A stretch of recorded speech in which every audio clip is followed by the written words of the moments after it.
El significado de la película autor Orfeu para leer 4 minutes publicado 19.05.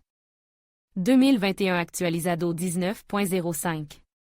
2021 El protagonista de la película, Serguei, está a punto de cumplir 40 años. Sufre la crisis de los 40. La vida le parece confusa, sin sentido e incomprensible. El héros tiene una esposa y una hija, una joven y bella amante, así como una compañera de trabajo que está enamorada de él y le ayuda económicamente. Y un trabajo como arquitecto en una oficina. Pero no aprecia el lo que tiene. La película muestra los 2 días anterior al cumpleaños del protagonista y su aniversario real. Probablemente, todos los demás días de su vida el héros vive de la misma manera, se met en situación ridícula, engana, miente. Y se tambalea de un lado a otro. Serguei anora a su madre, pero no puede, o no quiere, visitarla, intenta escribirle una carta, pero fracasa, agoniza y arruga hoja de papel. Es sorprendido por su mujer, con la que discute. En el trabajo miente y se va a ver a su amante. Al final, la mujer pilla al héros en el coche con su amante, et un escándalo, la mujer le quita la slave a Serguei. Serguei intenta ir a ver a su madre, pero por casualidad es golpeado y expulsado del tren, el empleado de la estación se compadece de él y le ayuda a volver a casa. Pero a Serguei su ofendida esposa no le permet de volver a casa, así que acude con una botella a casa de su jefe y un amigo, se sientan a hablar hasta alta hora de la noche. En el aniversario de Serguei, todo el equipo decide celebrarlo en la naturaleza. La gente se divierte, bebe, baila, socializa. Serguei tiene celos de su amante Alice, que también ha venido a la fiesta, de su nuevo conocido y finge haber tirado desde un columpio al río, a fura e otoño tardío. Los colga se asustan y corren a ayudar, pero resulta que Serguei estaba bromeando, sale de detrás de un árbol, sano y salvo. Los invitados ofendidos se dispersan rápidamente, y el protagonista se acurruca en un pajar, solitario e infeliz. Caracterización del protagonista. La crisis de la mediana edad del protagonista se muestra muy claramente en la película, Serguei, a punto de cumplir los 40, vacila. Duda de sí mismo y de los que le rodean, devalúa todo lo que ha ganado anteriormente, su familia, las mujeres conocidas, los colga, los amigos. El héros parece reblarse, un hombre adulto se rebla como un adolescente, contra la grisura y la ordinarie que le rodean. Sus decisiones son espontaneas, parece haber perdido la cabeza.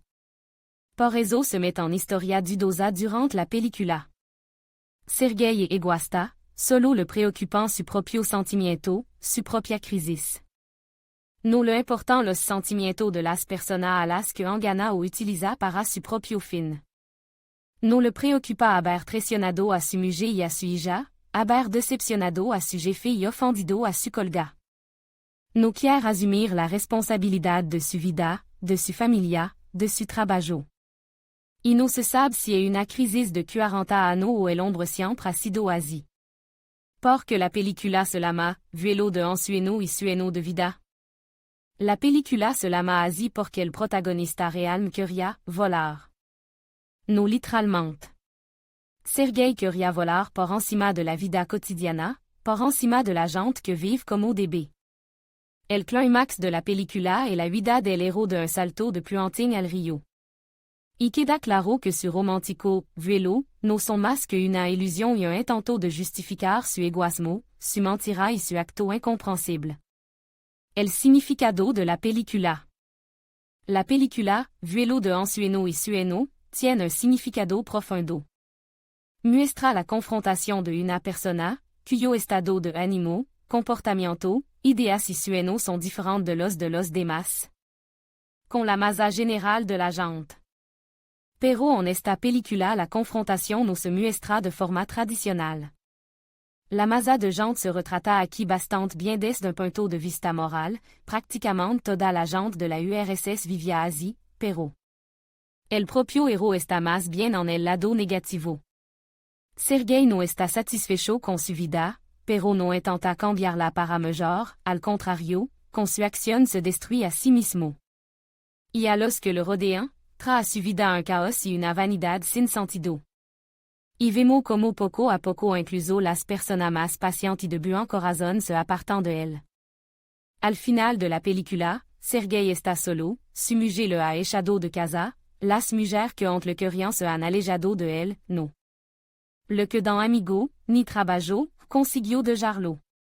No queda nada, un campo, él y un pajar. La película ensena que uno debe responsabilizarse de su acto. Incluso la crisis de los 40, tarde o temprano, dejó de ser una excusa para las acciones que cometió Sergei. Valor est articulo a nadir un comentario cancelar respuesta Andrei 26.02. 2023 en 6h31 du soir aquí estamos. Todo el mundo aquí es un mentiroso, colga y su esposa que tuvo un hijo de otro hombre. Sergei se confond en esta mentira, hacen tanto de lugar a la honestidad, los colga elo ignorant. Sergei se da cuenta de que no está viviendo su propia vida, sino la de otra persona, el debe para con su familia y la culpa no le dejan romper y salir volando. Intenta escapar, volver a su infancia con su madre donde era feliz y despreocupado, elo intenta pero se da cuenta de que es imposible. El héros de la película no acaba de darse cuenta de que está solo en esta vida, que no es nadie que le entienda, ningún trabajo en el que pueda ser feliz, y aquí l'aura un pajar y se da cuenta. Continuará. Como si se deshiciera de la vieja vida como de trapo innecesario, nuestro héros construit su nueva vida ladrillo a ladrillo, sin engano ni hipocresía, se muda a un piso de alquiler, déjà su trabajo. Encuentra un trabajo a su gusto, escribe una carta a su madre agradeciéndole su infancia y finalmente viene a visitarla. Adina 09.05. 2023 a las 16h48 nunca me gustó esta película. De todo el siempre me gustó solo Alice, joven, despreocupada y feliz. El tipo que cumple 40 años resulta ser un imbécile, un egoísta y un gilipollas como la mayoría de los hombres. Francamente hablando, Jankowski siempre interpretó a alguien anormal, probablemente si un reclamo para mostrarse como una personalidad atípica, fuera de tiempo. Pero hoy, depuis de beber champagne, la película se ha hecho más comprensible. La cuestión es que el héros está harto de todo el mundo y de toda su vida, quiere escapar a un lugar donde nadie le conozca, quizá al mar. Assez es lo que quiere, no es lo que tiene que hacer. A menudo se habla de la madre, pero no está allí por casualidad, es lo más probable que ya haya muerto. Y el héros nunca fue a verla. Solo suena que en algún otro lugar todavía tiene una madre y que on le está esperando, en una casita. Anastasia 14.05. 2023 a las 16h56 el hecho de que el protagonista se sienta incómodo a los 40 años sugiere que toda su vida se ha conformado con facilidad y sin esfuerzo. Por el tanto, los logros no tienen ningún valor.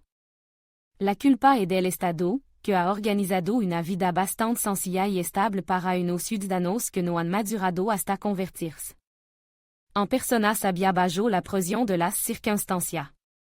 Lo que recibimos en masa de la generación mayor, ira, estupidez, falta de sabiduría.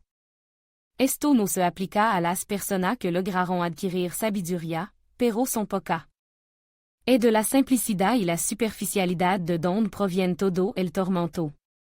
Lanzó un montón de mujeres, incluyendo a su hija, ninguno de ello no podía dar atención, cuidado, amor como un hombre es insostenible. Como especialista es más probable tan ineficaz. Tal sistema se da de baja en 40 no cumplir con su tarea. Alexander 15.12. 2023 en 1h35 de l'après-midi en mi opinión, la película trata de resumir el protagonista se da cuenta de que no ha creado una familia, no podrá criar a su hija, su amante tampoco ha funcionado. En el trabajo, sin amigo, malentendido con su madre, no encuentra las palabras. Se ha quedado sin trabajo. Al darse cuenta de todo esto, se muestra caprichoso como un niño, intentando encontrar el sentido de la vida.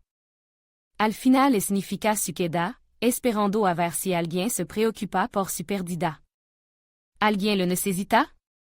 Una película sobre la crisis de los 40. La moraleja es esta. Para no ser insoportablemente doloroso a los 40, forma una familia, cria hijo, trabaja, se amigo del equipo, comunicat con tu padres. No necesita una amante. Tarde o temprano ira a la joven. Anton 25.01. 2024 en 23h04 en cuanto al subtexto antisoviético, est se encuentra disperso, como a Valorio, en mucha película des de Lozano.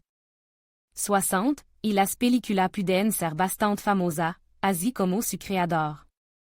Des de Lozano 60, la nomenclatura del partido gobernante soviético ya identificó claramente una corriente antisoviética que pretendía desmantelar el proyecto soviético en alianza con un enemigo exterior. Tras los acontecimientos de la Primavera de Praga, del 68, esta ala antisoviética se volvió más activa. Y la perestroika de Gorbachev-Yakovlev legó, como el alemán, sobre el terreno preparado. Todo esto se reflejó en el cine soviético, depuis de todo, como dijo Ilyich, el cine es el arte más importante para las masas. Por ejemplo, según mi profunda convicción, las películas de A. Tarkovsky son peculiar obra maestra del cine llena de un profundo significado antisoviético. Incluso me parece que todos los demás directores de cine soviético eran, como Tarkovsky, en el sentido del langage aesopiano antisoviético.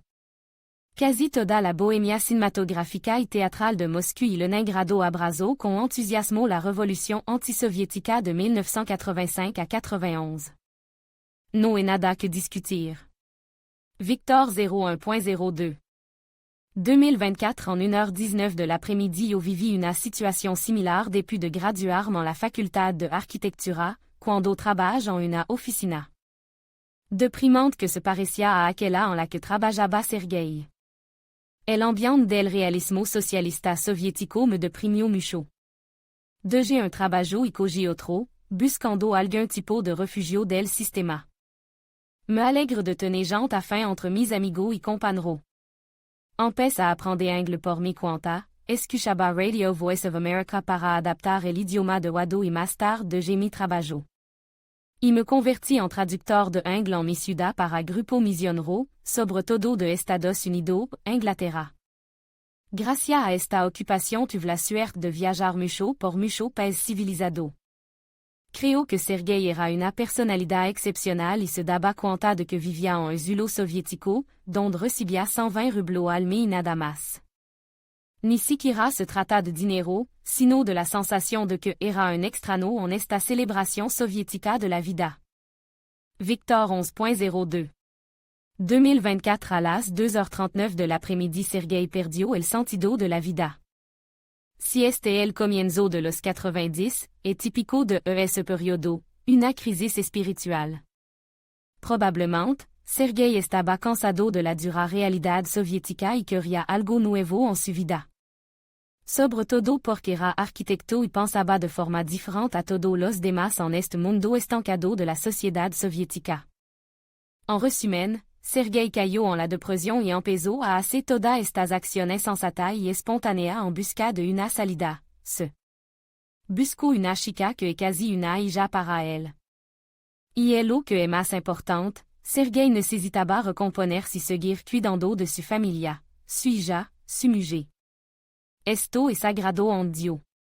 Sería bueno ir junto a otro país, a Italia, por ejemplo, o a Portugal. En definitiva, salir de esta depresión soviética a otro mundo donde otra arquitectura, otra vida, otra mentalidad la gente. Admin.